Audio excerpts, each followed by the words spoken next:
What's up, guys? I'm honestly not sure I'm supposed to be up here. I haven't seen anybody else up in the locomotives, but their doors are open, so if I go to jail, that's what happened. But pretty cool. Not gonna lie, hard for fat people to get through that. Little snug, but the chairs are super comfy. All right, full tank of gas, just crossed into Pennsylvania. Always get gas in Ohio because it's much cheaper. Red state versus blue state there, I think. But anyway, just crossed into Pennsylvania, headed up to just past Erie to, I think it's called Northeast Pennsylvania, to look at the Lake Shore Railway Museum and do a little rail fanning because it's on the, I believe it's on the NS and the CSX main line. So that'll be pretty cool. We'll check that out, see what there is to see. 2-hour drive from where I live. Everything was good. Check engine lights on, but that's some emissions nonsense code thing that I refuse to get fixed because it's like $1,000 and completely unnecessary to making the car work. Nobody asked for that, Chrysler. Nobody asked for that. All right, we're gonna go see what we can see.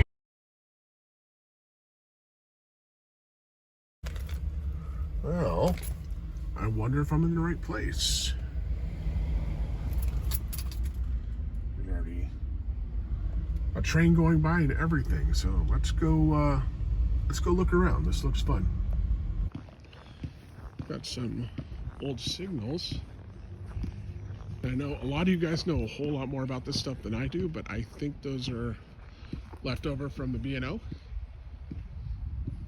If you don't know, not all the railroads used all the exact same types of signals, and I believe these circle ones are B&O. But if I am wrong, please correct me in the comments.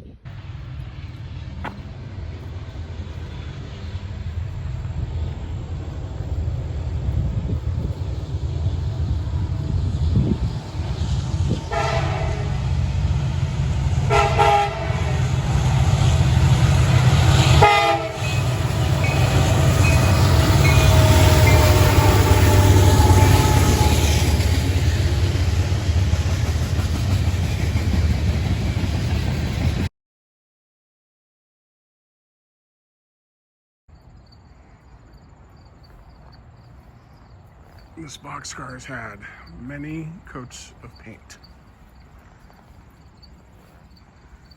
It's probably a little older than some people were thinking. It doesn't have wood sides like that guy, but if you read up there, that's the Milwaukee Road. Just growing up on the West Coast, I don't think I've ever seen a Milwaukee Road boxcar in person before, so that's very cool. This is definitely an oldie but a goodie, but I don't see any markings on it. Got a lot of rot, but that is just the nature of the beast with a wooden-sided boxcar, I'm sure. And this big orange guy is interesting. From a distance over by the depot, when I saw the front, I thought, oh, it's an F3, but I don't think that's what it is, because the front looks just like the back. It's kind of a two-headed train, which two-headed things scare the hell out of me, I'll be honest, including trains. Just creep me out. And if you're a two-headed person, I apologize. I mean no offense, but it's just a phobia I have. But GE power. And here's the front.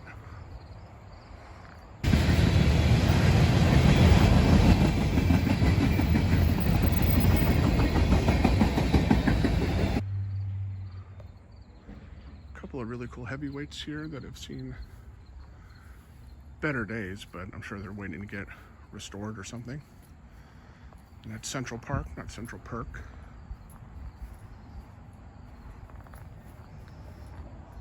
We got some kind of work car. Or maybe it's just a flat car transporting an engine. I'm not really 100% sure what this is either. There's a lot of interesting things at this Lakeshore Railway here in, well, I think we're in northeast Pennsylvania if I'm not mistaken, but it's just outside Erie.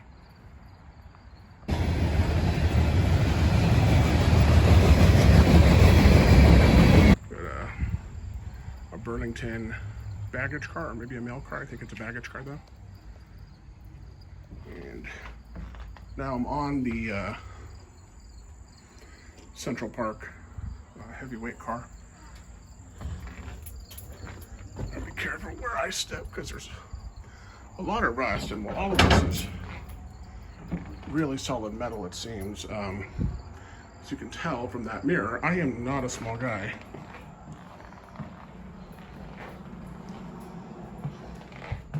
I've seen that poster before somewhere. That's a very cool poster.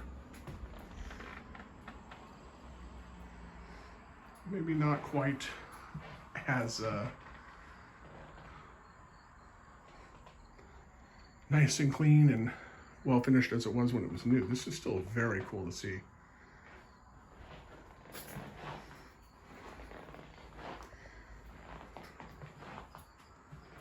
This is purely a guess, but I'm pretty sure a car like this is from the 1920s.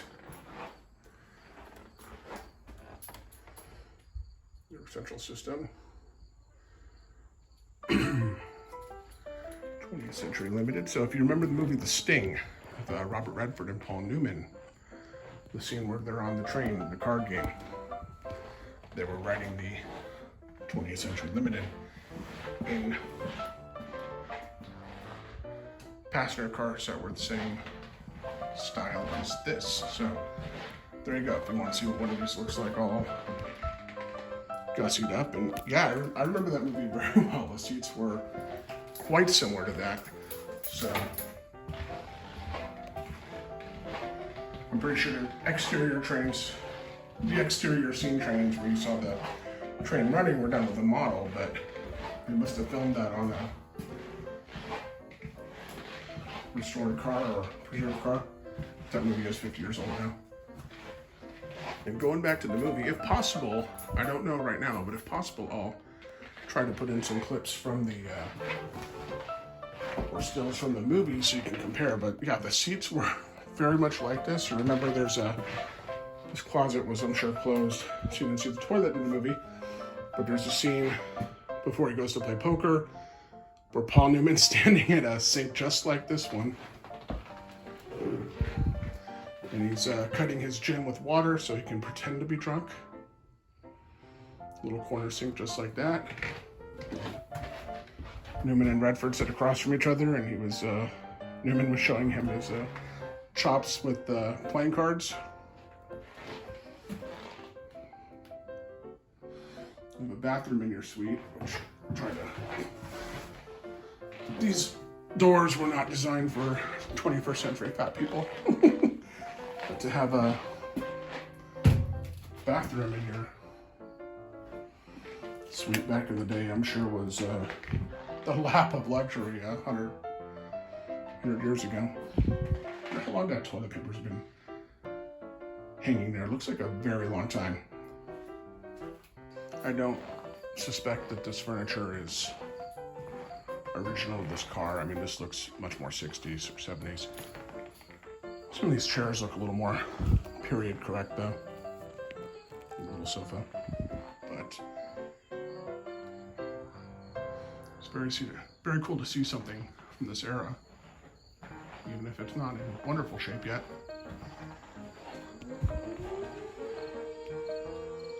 And apologize in the background, that sounds like an air raid siren. I don't know what's going on.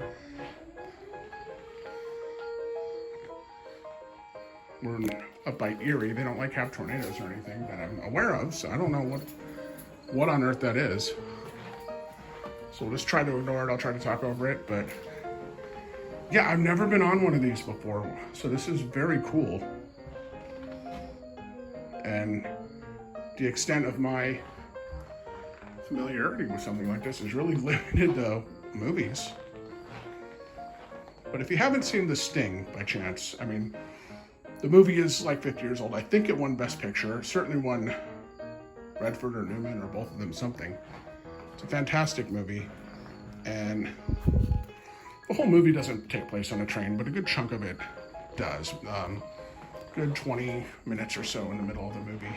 It's the where they're setting up their mark to take him for a scam.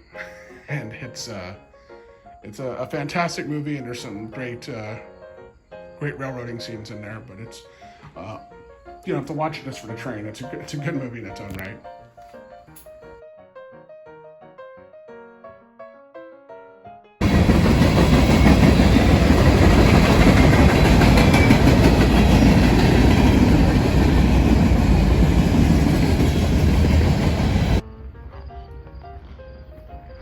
Initially, I had assumed this was some kind of work caboose or work car, but apparently it's a transfer caboose.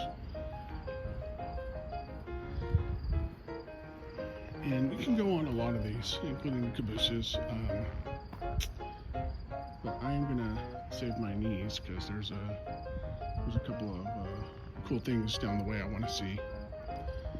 And I already took a bad step off that Century Limited car, so before I put myself in pain on the drive home, I'm gonna reserve my what I got left for climbing. This GE is a big sucker and is very, very cool, and I'd like to check it out. But there's something a little down the ways that I want to check out first. Mission control information.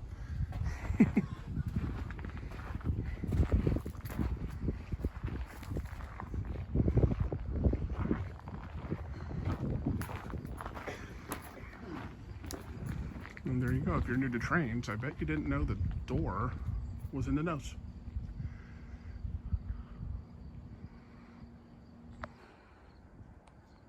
And this is one I really wanted to see when I came this way. This very cool Chessie system, CNO. It's Chessie the cat on the side. And this was the successor to the B&O. If you don't know, I know a lot of people know this stuff, but if you're new to trains. And I had an HO locomotive just like this when I was a kid. It was my favorite one.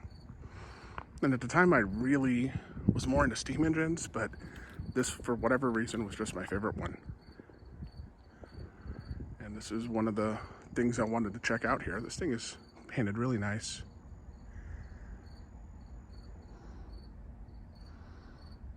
And today, CNO is part of CSX. But again, growing up on the West Coast, I feel like I saw like a Chessie caboose one time.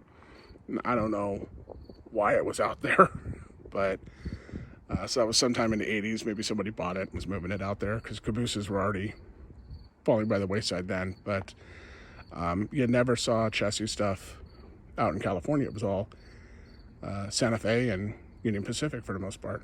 So this is very cool to see in person.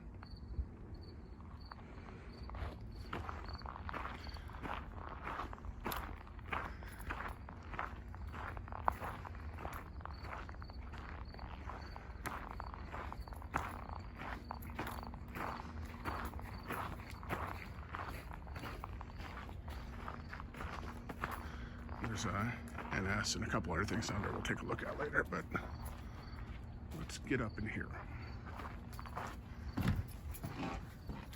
There's our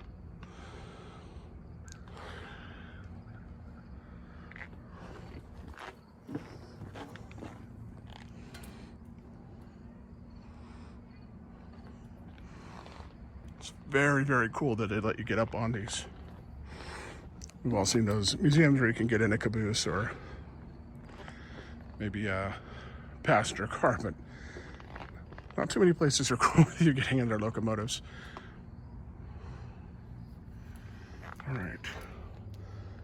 watch your step.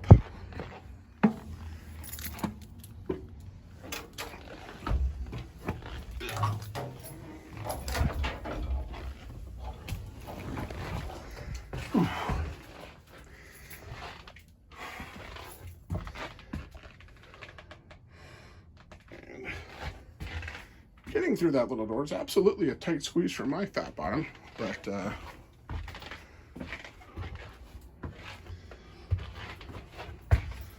that's a shame there's some broken glass. I noticed that on a couple of these, and I suspect it's probably just kids being stupid.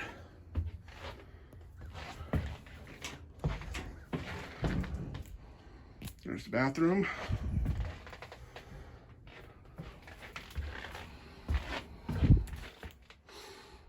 Presumably that's the conductor seat.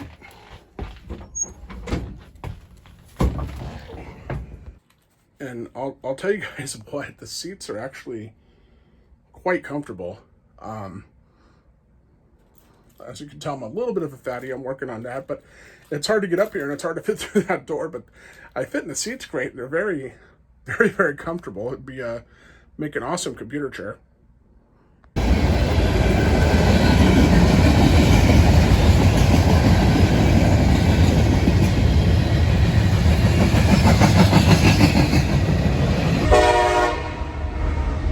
There's a train on the other side of the extruded aluminum passenger cars that I'm missing, unfortunately. But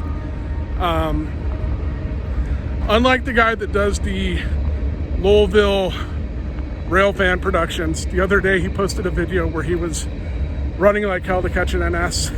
And he was all out of breath and his side hurt and stuff. It was kind of a funny video. Yeah, you're never going to see that on this channel. You guys are lucky I caught up in the train. So that's one I missed. That kind of stinks, but it's a lot of cool stuff to see here. There really is. So I drove about 2 hours to get here. Not disappointed at all. I still got more cars and cabooses and stuff I can look at. You can crawl in a lot of the locomotives. They're cool with that. There's the stuff you can go in. It's pretty obvious. There's a stool, the step up, and the ones that don't have locks on them. So here's a cool switcher, the GE switcher. It's a CSX, and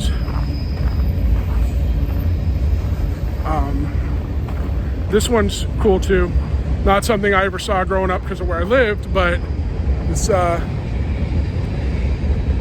probably from the last days of the New York Central before it was a Conrail.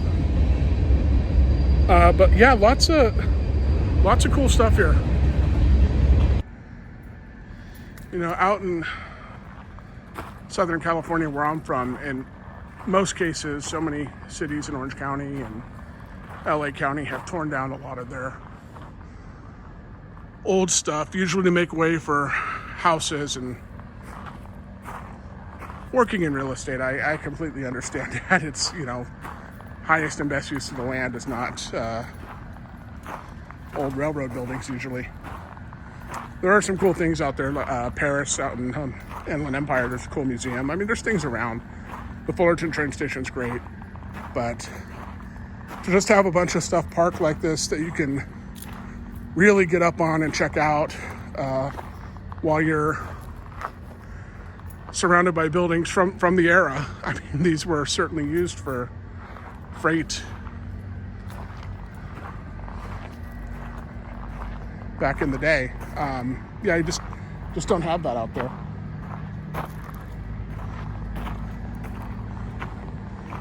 So to see something like this is very, very cool. I don't know what this building is, but it's clearly still operating, whatever it is. And they utilize tank cars for something.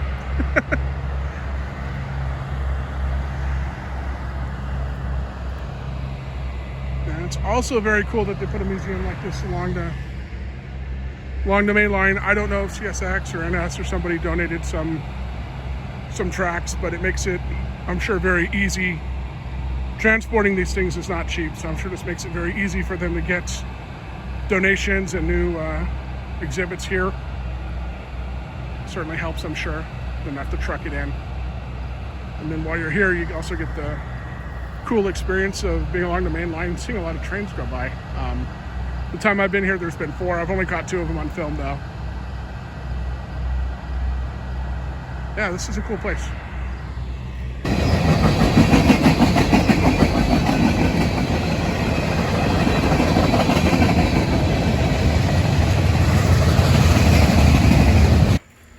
All right, I don't recognize the blue and silver. I can't make out any lettering up there. It's way too faded. Maybe B&O, maybe, but I don't think it's the right shade of blue. This one almost certainly looks like an old New York Central with a darker gray and a lighter gray. So I'm putting together a train that looks like that for G-scale. I don't have all the cars yet, so I really haven't run it, but pretty sure that's what it's from. I can't read Lake something. S-H-A, can't read it. And these over here are very, very, very cool. CB&Q, what became Burlington, I believe. Chicago, Burlington, and Quincy. With the Empire Builder. They got a couple cars from the Empire Builder. And you can still ride the Empire Builder today. It's an Amtrak route. I believe it's the same route. And if I'm not mistaken, it basically goes from Chicago to Seattle along all those northern states. Fun fact, Amtrak's least used stop is on that route. It's in North Dakota, not surprisingly. I mean, it's only a seasonal stop because nobody's standing on a platform. There's no station. It's just a platform in the middle of North Dakota. Nobody's standing on that thing in the winter, I'm sure. I would like to ride that one day. I have no need to go to Seattle or desire to drive to Chicago to get on it. But North Dakota is the only state, not counting Alaska and Hawaii, but North Dakota is the only state in the lower 48 west of the Mississippi that I haven't been to. So I think that would be a cool way to cross that off my list. Of course, I don't want to get off the train and then stand there for another day waiting for one to come back the other way, so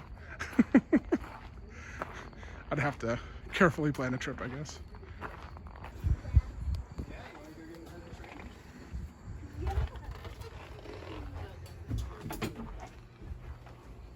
Coffee's on.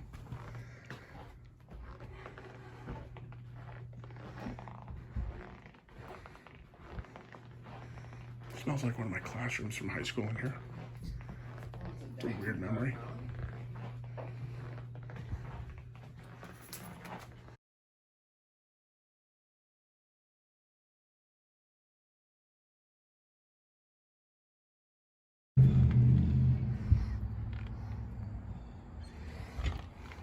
Be honest, a lot of you didn't know these had a front door.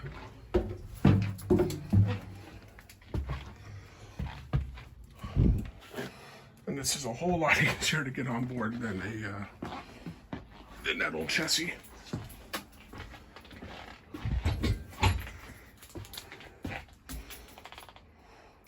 That's the bathroom.